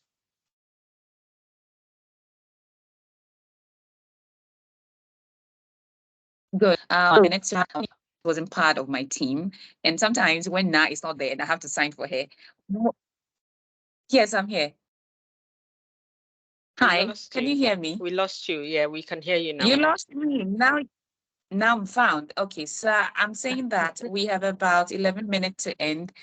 It's been a fantastic conversation. And I could attest to the fact that, yes, sometimes you tend to have a kind of relationship with others because of the bond you have or something that you have in common. I work with bosses who could call me to talk to me not about anything, but just because of my nature. So they are going through something and they just need someone with that vibe, that positive vibe to be around with. I'm not going to tell them anything that may be meaningful to what they're going through, but just saying it and me listening and having like a humorous part of it, we connected on that way.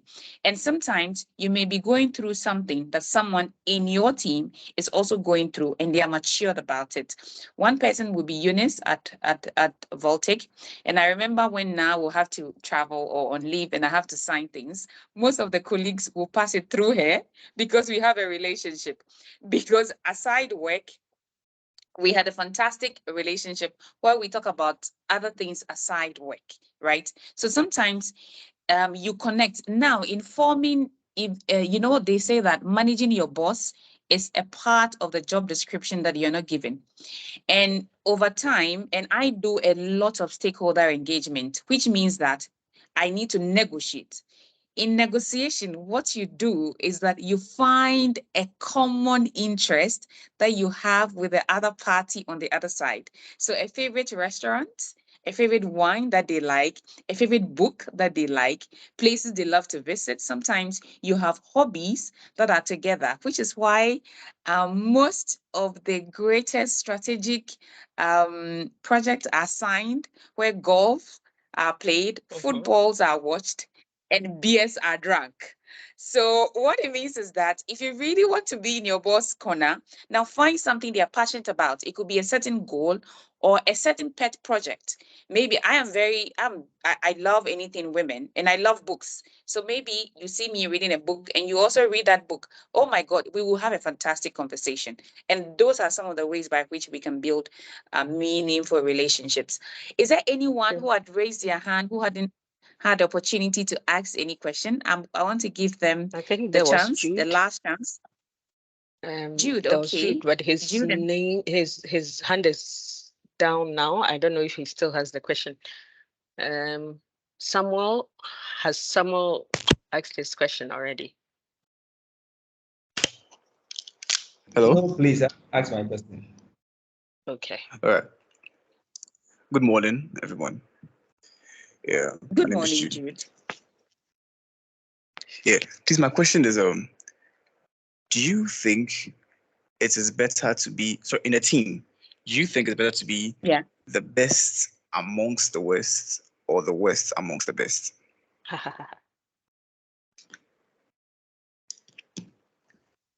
Hold on, I'm coming. Now that, well, okay. So you two are supposed to be the panelists. Hello? Hi, Jude. Do you want to... Hello, Joyce. Nice to meet you. I felt about you, actually. But we haven't met. Yes, Jude, thank you. Yeah. Say it again. Can you... Is my voice clear? Yes, I lost you a bit. Is it clear now? Yeah, it is. It is. All right. I said hi. I've heard a lot about you from now. Hi. Hoping to meet you in real life soon. Oh, okay. All right then. Hi, nice to meet you. I hope she said good things about me. Yeah, we'll see. Thank you. So, Na and Sedem, who wants to take that question? You want to be the worst among the best or the best among the worst? Do you want me to explain what I mean by the worst, or well, if the meaning of the worst is the worst, do you need...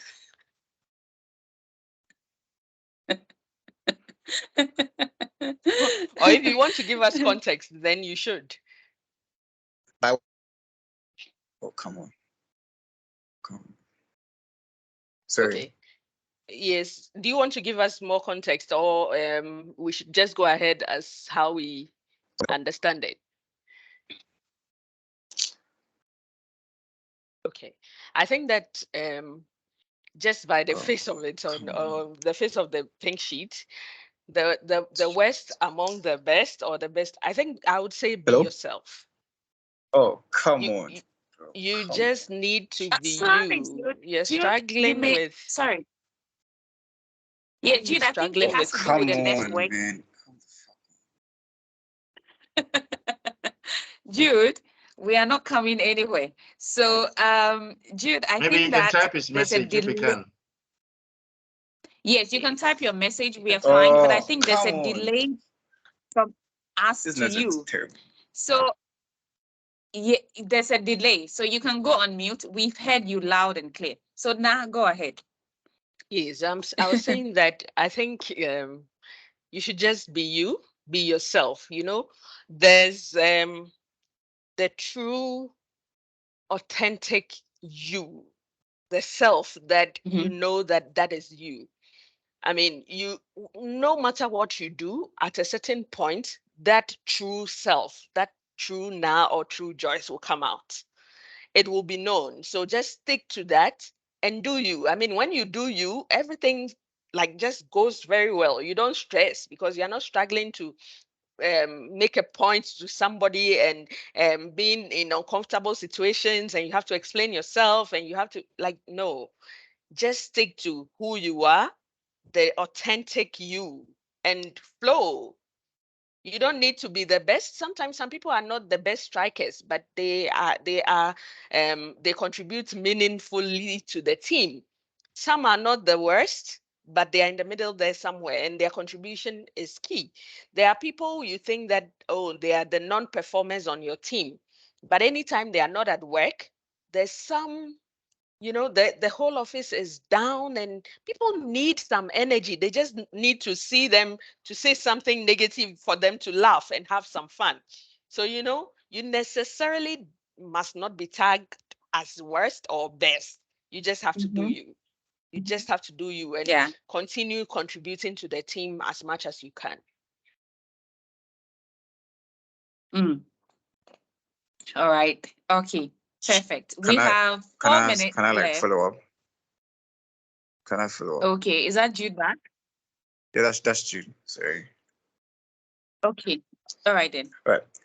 So let's say you don't want to assess yourself from the average point of view where you fit in and you just blend in with the group and add to productivity. Let's say you want to be the party that contributes to the most productivity in the group in a way that is significant.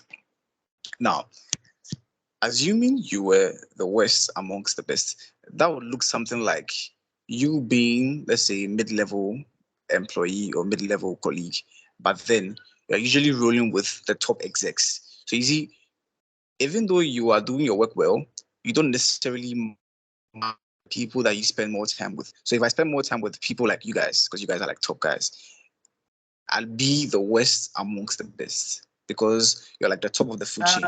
But then me being the best amongst the worst would be like me being my colleagues. Not saying my colleagues are the worst, but looking at the food chain, we are somewhere maybe in the middle. And I'm trying to be the best there. The reason I'm asking this question is now, if you are the best amongst the worst, right? That is maybe the best amongst your colleagues, right? There is this level of comfort that it comes with. Because now, if you are the best, then obviously the people at the top always praise you and give you all the goodies. That's why you become. That's why you earn the favoritism title, Ibab. But then let's say you work with that's the downside of being the best amongst your colleagues. Ibab. The upside is you have the superiority complex and then you believe in yourself and all that stuff. Now, that's true. Now, being the worst amongst the best, in other words, working with the top execs, the downside to it is that you could have this inferiority complex, which is to say you're always looking for validation from the top. And you're always looking to see you always feel like you haven't done enough because those people do more than you. But the upside is you are always going. You're always going. Like you always see that there's a next level. There's a next level. So I want to ask, like, which one is the best? Which one do you stick to, Bob? Thank you. All right. Thank you too. And I sort of feel like you've answered. Yeah. Okay. So I sort of feel like he's answered, Jude had answered the question himself, but we have 1 minute to end, and I know we started right on time, or we even started before time. I want to check if there is no other question, then I will give you the chance. You may want to respond to Jude and also give you your last words. Before you come to that place, I want 2 people who hadn't spoken today to tell me one thing that they have learned and what they are going to do to manage their work relationship after here. If you do not speak up, I am going to be forced. Hello, Joyce. Can I ask a question? All right, wonderful.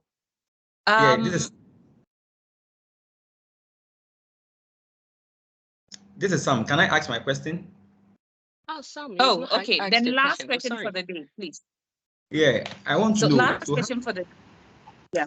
How do you handle changes if you want to bring about change at the workplace and you don't want to hurt relationships?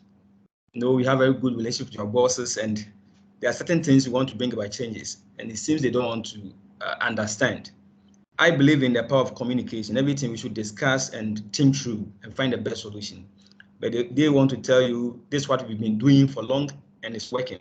But you are seeing from another perspective, if something should happen, the dangers involved, but they don't seem to agree with you. So how do you bring about that thing so that you don't get issues with the relationship you have with them? Thank you. Okay, all right, and thank you very much. Thank you. That will be the last question. So Na and Sedem, you will answer that when you're giving us your wrap up, right? Your last opinion on this subject. Before that, the thing is to have 2 people who would tell us what they have learned and what they are going to do to manage their workplace relationship after here. Please do not force me to mention names. So someone who hadn't spoken today.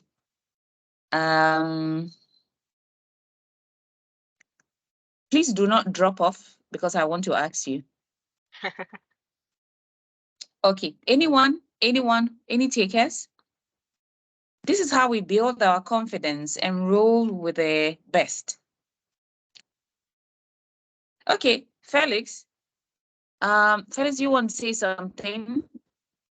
Anyway, okay. Yes, since no one wants to say anything, I can take the opportunity. All right. Let's see.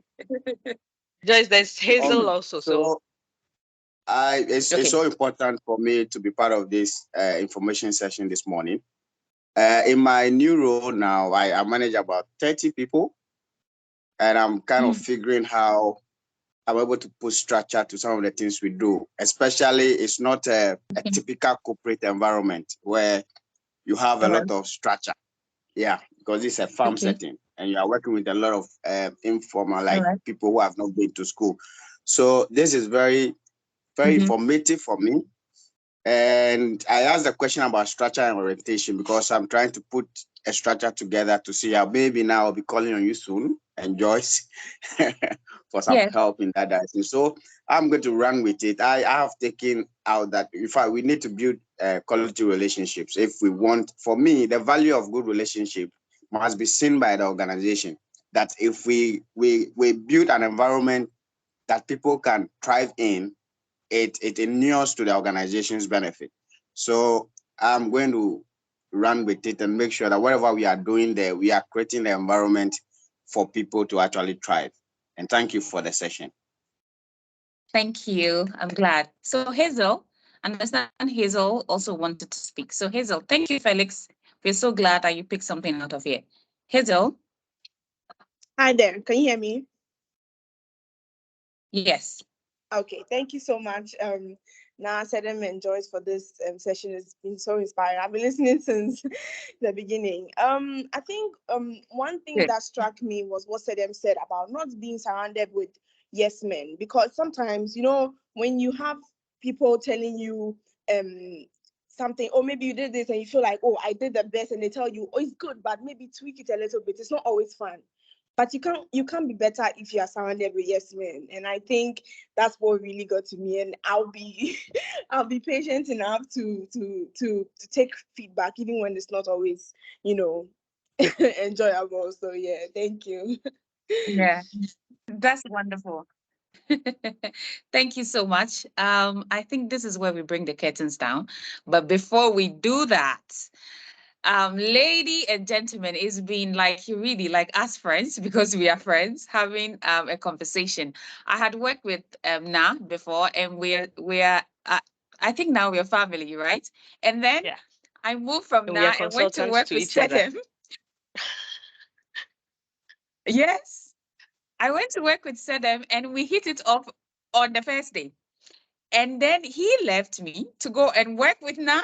How like cute can this world be? So tell me, what are your final words for today? And also there was the last question that was asked. So you can you can tell us briefly your answers to that, and also your final words, so that we can close up. So then will you go first, or I should? Yeah, so maybe I'll go first. And then I think even before I say, I'll say I just want to say thank you for this opportunity. I know I've been hiding from you. This is the first time you mentioned it, but I'm glad we did this. Yeah, I look forward to more. Okay, so I will try and wrap up maybe 3 things, but then also try to address the questions from the 2 gentlemen as well. So I think in relation to Jude's question, I'll say, look, to build to foster good relationship in the workplace as well. There's a need for us to also practice a bit of self-awareness, or just be introspective as well. Okay, so you need to understand what your contribution to the team is and what you expect from the team. Okay, all of us have our strengths and all of us have our weaknesses. Okay, there are good things about us, bad things about us. You need to be aware of that and see how that dynamics that you bring into the team also helps to develop a good relationship or a good work environment for the rest of the team you have to work with as well. Okay. And then to Sam's question that he also mentioned, I think he answered the question himself. Because the same thing I was going to tell him is the same thing he said. Open communication. You understand? Be open about your communication with everybody. Let them understand where you're trying to get to. Okay. People only get buying when they understand where you're trying to take them. Okay. If it's you forcing and insisting, you see, what you think should be done, you're not going to get that result. There's this saying I always say, what's in it for me? Okay. So you need to have that mindset that, yes, it's the workplace. We need to do A, B, C, D to change where we are. But then the question any sensible human being or any realistic human being is, what's in it for me? Why do I need to do this change even in the workplace? What are you talking about? What will this policy bring to me? Why do I follow it? Okay. So you need to be clear.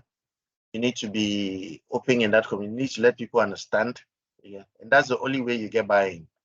If you don't, whatever you try to change, it will not work. Okay. And then also, still related to that, also understand that we also need to embrace the ideas and the thoughts of other people in the workplace. Okay. You might have some characters who have a very domineering spirit. Okay. I remember I used to work with a colleague, and when we go into meetings, he doesn't speak. He doesn't talk much. Okay. So to everybody, it's like, oh, this guy doesn't help in any way. But then I realized that anytime we're ending the meeting, my boss always gave him the opportunity to close or summarize everything. And you just probably say 4 or 5 sentences. And it's more like the focus of everything we say. And when at the point when he wanted to leave, the boss did not even want him to leave because he doesn't talk much, but he gives us the nuggets that we need to have. And if you don't have that embracing spirit with you, you always push people off, neglect people, or think that what I want to do is the best way to do. Okay. So in Sam's example, what you want to do might be the best thing for the organization. But when you embrace the thoughts and the ideas of the rest of the team, it might even be a better way to go about it than insisting that you think that this is what needs to be done. So let's find a way to embrace people in there. Let's have the dialogues. Let's involve them in the decision making and then also in the action as well. Right. Thank you. Thank you so much, Sedem. And now, before you start, I would like you to kindly put in the chat box what is happening next week. And in your submission, you can talk about it as well. If there's a link, you can put it in the chat box. Okay, so I think I wanted to talk about the open culture that we spoke about, Joyce, the open culture. And I think that's exactly what Sedem has spoken about. I mean, embracing everybody's idea and thoughts and making sure that the organization has room for everybody who is in the organization. Okay, so in Sam's submission and what Sedem has just said, that is the way to go. Everybody in the organization has a part to play. It doesn't make the cake very nice if somebody's left out. Okay, so we just have to make sure that anybody who is in the organization is valued for the contribution they make, and that is how you foster relationships at the workplace. You don't shoot anybody down. Everybody has a part to play, so just give them the opportunity to share their ideas. And then closing comments. My God, I have enjoyed this conversation thoroughly. Apart from the fact that at a point I was thinking, okay, should I be the one here having this conversation? And all the questions, how people have been interactive, or some of the questions were difficult, guys. Some of them were difficult, but I mean, we are still learning, and we still have picked a number of things. For organizations, I mean, this one is a message, and my closing remarks is actually going to be for organizations and individuals. For organizations, I think we have a part to play as leaders to make sure that we put in place the enabling environment to make our employees happy. You know, when you have relationships at work, it brings joy. You are able to make sure that you have job satisfaction. There's increased cohesion in teams. You know, people are able to just do what they are asked to do and even more, right? Now, on the other side, if you don't have such enabling environments in the workplace, what do you get? There's stress. Everybody's tired of doing everything. There's so many, your medical bills goes up here because people have, I mean, so many things going on here. So why don't we get ourselves, you know, free from all these bills and get on to productivity by making sure that people have good relationships at work? Individuals, please come to the workplace and come and show us what you made of. Come and let's have fun together and work.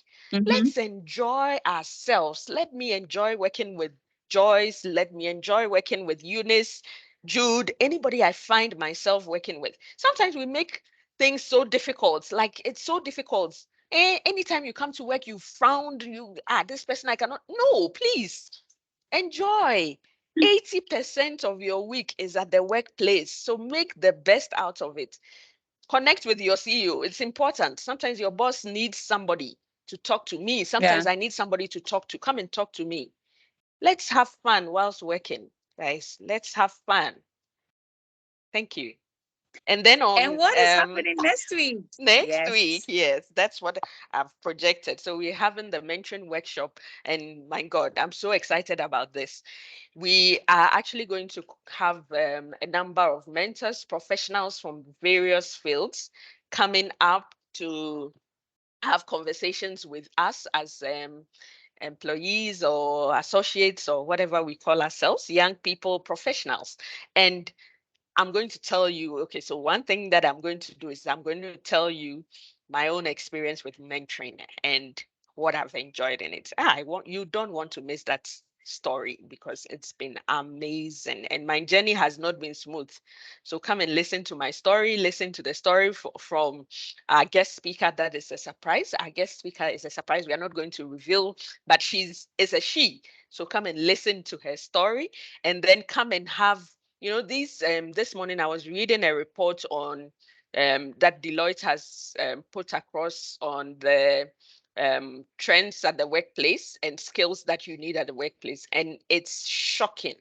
Some we know, some we've seen, we've heard, but how ready are we? I can tell you we are like 10 or 20% ready, but the future is now. So come and listen, come and ask your questions, come and interact, come and network, come and start some new relationships at the mentoring workshop next week. Thank you, Joyce, and thanks Sedem for coming. Thank you so much, guys. It's been exciting. It's been a very productive use of my Saturday, and I love it. For me, anytime I am getting into an organization, my first time I get there, you will even think that I have been working there for 120 years because I go in with the mindset that I am going to infect the energy of the place. And for anyone who had worked with me, that is what I do. Over the years, I have realized that, and I have moved a lot. So I have been working for like 12 years, and already I've worked for 6 companies or 7. And anytime I go, I realize that your first week or the first day you enter the organization, usually after all the grilling and all the excitement to get into the organization, you get there and you're feeling, oh my God, I made a biggest mistake. And I realized it had to do with how you're actually onboarded and your orientation. So I took it upon myself. And this is what I do. Anytime there's someone new in the organization and I see them or I know them, I go and fish for them, even if I don't know them, and say, hi, how are you? By the way, look out for this. It's exciting. And I give you all the wonderful reasons why you should be here. And it makes people feel comfortable. And that is how Na and I actually struck that relationship on the first day. Now, this is my own way of making the work less stressful. And I always tell people, when you work with me, we would have fun. I believe so much in fun because I think that once we are working and we are having fun, we don't even think that it is fun. What am I leaving you with? The world is so big. And instead of us talking about all the problems in the world, we actually have the solution inside of us. Imagine if each one of us will go to work thinking that we want to make the work a better place. It means that all the workplaces in the world is going to be so good. So go out there and go and be the change. Have meaningful relationships. And I know that you want to network so much and you want to see us in live flesh and in blood. So please, next week, let's meet. Now you haven't told us the venue.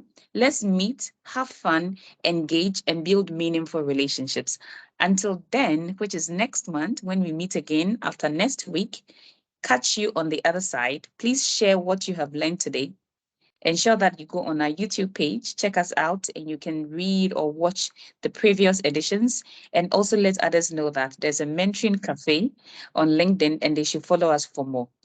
Also attend the mentoring workshop next week. Thank you very much and see you later. Bye-bye. Bye.